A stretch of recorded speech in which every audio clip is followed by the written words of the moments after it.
গীতা, গঙ্গা, সাবিত্রী, সীতা, সত্তা, পতিব্রতা, ব্রহ্মাবলী। ভালো করে দাও। পড়ছে কি, জ্ঞান পাচ্ছে কি।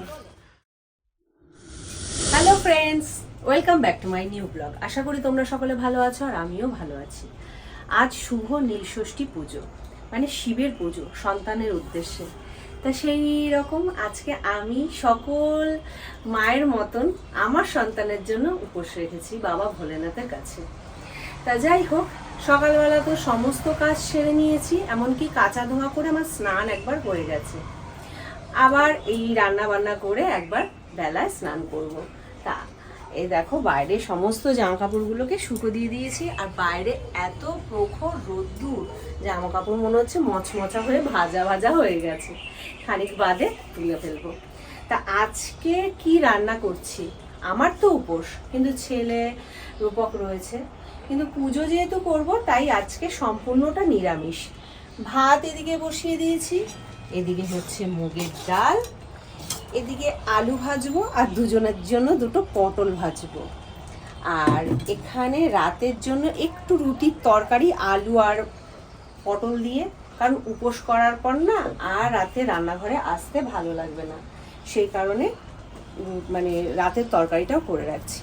আর এদিকে গাজর আর ক্যাপসিকাম কেটে রেখেছি, এই গাজর আর ক্যাপসিকামটা দিয়ে পনির দিয়ে একটু ফ্রাই হবে। এই হচ্ছে আজকের রান্না। আর রুটি, হ্যাঁ বন্ধুরা, রাতে যদি কোনো কারণে রুটি ভাজতে ভালো না লাগে, ভালো না লাগার চান্সটাই বেশি, তা আমাদের এখানে নিরামিষ রুটি ভাজা হয়, সেখান থেকে রূপককে বলবো রুটিটা এনে দিতে, তাহলে ওরা দুজন রুটিটা খেয়ে নেবে, আর আমি ফল মূল এইসবই তো নেব। তা চলো রান্নাটা সেরে ফেলি, সেরে ফেলে প্রচুর কাজ রয়েছে, পুজোর জোগাড় যন্ত্রও রয়েছে। কি করছো বাইরে? Dance. Dance? Dance. Paglu dance dance dance.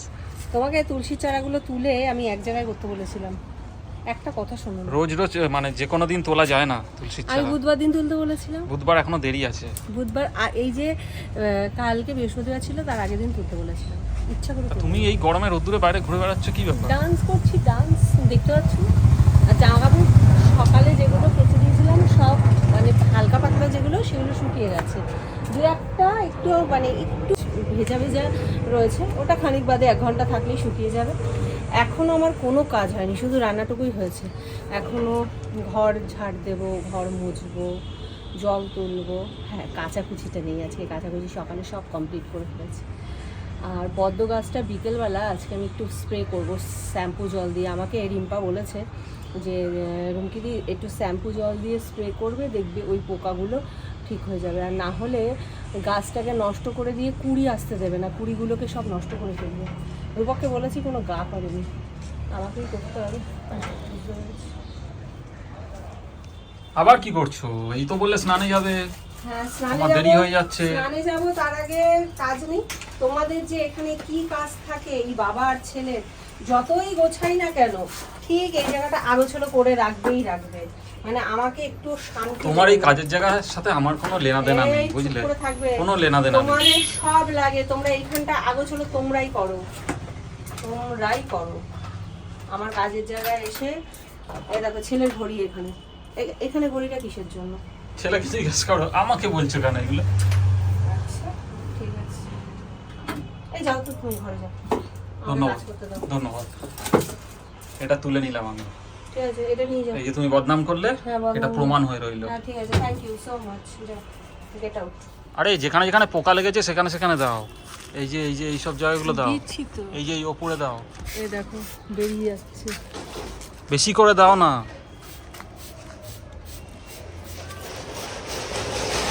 এই উপরটা দাও, এই উপরটা দাও, এই উপরটা দাও। এই যে সারা গাছে দিয়ে দাও। দিচ্ছি তো। ভালো করে দাও। করছে কি, জ্ঞান পাচ্ছে কি।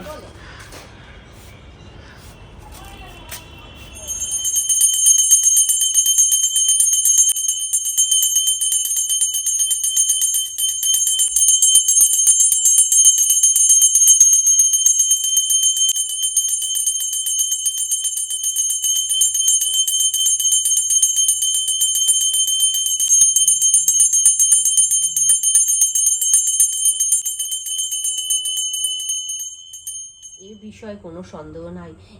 ইহা অর্ধমাত্রা অনির্বাচ্য পদার্থিকা। হে অর্জুন, গুহ্য গীতা নামস্বরূপ শ্রবণ করো। এই নামগুলি কীর্তনে তৎক্ষণাৎ সর্বপাপ দূরে যায়।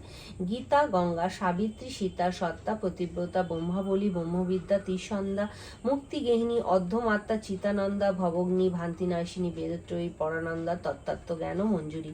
গীতার এই সকল নাম কয়টি যিনি স্থির করিয়া একাগ্র চিত্তে জপ করিবেন, তিনি নিত্যজ্ঞানে সিদ্ধি লাভ করেন এবং সেইভাবে অন্তে পরম পদ লাভ করিয়া থাকেন।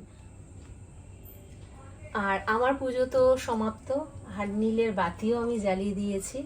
আর যে কটা বাতি দেখছো বন্ধুরা, মানে আমার যারা যারা প্রিয়জন, আমার যারা শুভাকাঙ্ক্ষী, তাদের নামে নামে আমি বাতি জ্বালিয়েছি।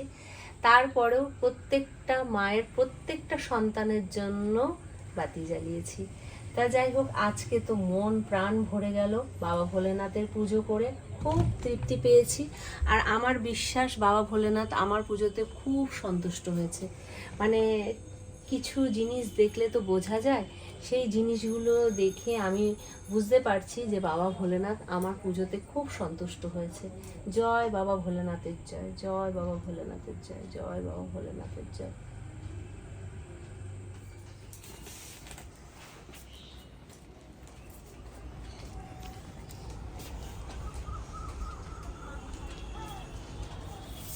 আর আজ নীল ষষ্ঠীর ব্রত, তা সেই কারণে পুজো দিতে দিতে প্রায় সন্ধেই লেগে গেল। সেই দুপুর থেকে জোগাড় যন্ত্র শুরু করেছি। আসলে আমি একটু যখন পুজোটা করি মন প্রাণ দিয়েই করি। আর এই কর্পূরের যে প্রদীপটা, এটা সারা ঘরে দেখালাম। তার সাথে ধুনো দিয়ে, ধূপকাঠি জ্বালিয়ে, প্রদীপ জ্বালিয়ে, মানে সব কিছু দিয়ে পুজো দেওয়ার আলাদা একটা শান্তি বা তৃপ্তি। আমি কোনো মন্দিরে কোনো দিনই গিয়ে মানে পুজো করি না, তার কারণ ওই পেছন থেকে না তারা থাকে, এই তাড়াতাড়ি জল ঢালো, তাড়াতাড়ি করো। তাই সেই কারণে মানে বা ঘরে বসে শান্তিতে পুজো দেবো, এটাই যেন আমার বেশি মানে আমার মন থেকে চায়। হ্যাঁ, মাসির বাড়িতে গিয়ে শিবরাত্রি করেছিলাম, তা সেটা একটা আলাদা আনন্দ। তা বাড়ির পুজো, সেই কারণে অনেক আনন্দ করেছি। তা যাই হোক, কর্পূরদানিটা নিভেই গেল, এবার ঠাকুরের জায়গায় গিয়ে রেখে দেবো। তা আজকে পুজো দিয়ে তো আমার মন প্রাণ জুড়িয়ে গেল, কারণ ভক্তি করে বাবা ভোলেনাথকে প্রচুর ডেকেছি। এখন ঘড়িতে বাজে রাত্রি 10:05। ছেলের খাওয়া হয়ে গেছে, রূপকের এখনো খাওয়া হয়নি। আমার জন্য বসে আছে। আমি একটু শুয়েছিলাম, শরীরটা আসলে ভালো লাগছিল না। ভালো লাগছিল না বলতে মানে গরম লাগছিল খুব, তাই একটু শুয়েছিলাম। আর উনি এখন বারান্দায় এসে চুপচাপ বসে আছে। কি করবো, শরীরটা আমারও ভালো লাগছে না আসলে বন্ধুরা। যেহেতু সন্ধ্যাবেলা আজকে চা হয়নি, লক্ষ্মীদা উপোস, যদিও চা খেতে পারতো, মানে পুজোর পরে তো প্রসাদ খেয়েইছে। হ্যাঁ, কিন্তু বানাবেটাকে, বানাবেটাকে কিন্তু এই নিয়ে তাও বললাম না সকালবেলা আমি রুটি বানাবো না, কিন্তু আমাকে সেই রান্নাঘরে যেতে হয়েছে, রুটি বানাতে হয়েছে। রুটি বানিয়েছি বন্ধুরা। তা কি বলবো, কিছু বলার নেই। এখন আমি বললাম যে তুমি নিয়ে খেয়ে নাও, না রূপকের বক্তব্য আমি তো নিয়ে খেয়ে নেবো, ঠিক আছে, কিন্তু তুমি খাবে না, মানে আমাকেও খেতে হবে। তা আমি তো একটু ফল নেব, ফল বা মিষ্টি এইসবই নেব। তা তবুও শুনবে না, একসাথেই বসতে হবে, একসাথেই খেতে হবে, এই হচ্ছে বক্তব্য। হ্যাঁ, আমি রুটি খাবো, তুমি ফল মিষ্টি খাবে। চলো, দেরি করে লাভ নেই। খিদে আমারও পেয়েছে, খিদে তোমারও পেয়েছে, খেয়ে নাও। খাওয়া দাওয়া তো হয়ে গেছে। আর এই কানের দুল পরে না আমি একদম শুতে পারি না, আমার খুব কষ্ট হয়। এই বাইরে মানে পেছনে যে পুষটা থাকে, পুষটা লাগে। তা যাই হোক, কি বলবো, আজকের দিনটা তো খুব ভালো কাটলো। তা আজকের ব্লগটা এখানে শেষ করছি। দেখা হচ্ছে কালকে নতুন একটা ব্লগের সাথে। টাটা, শুভরাত্রি।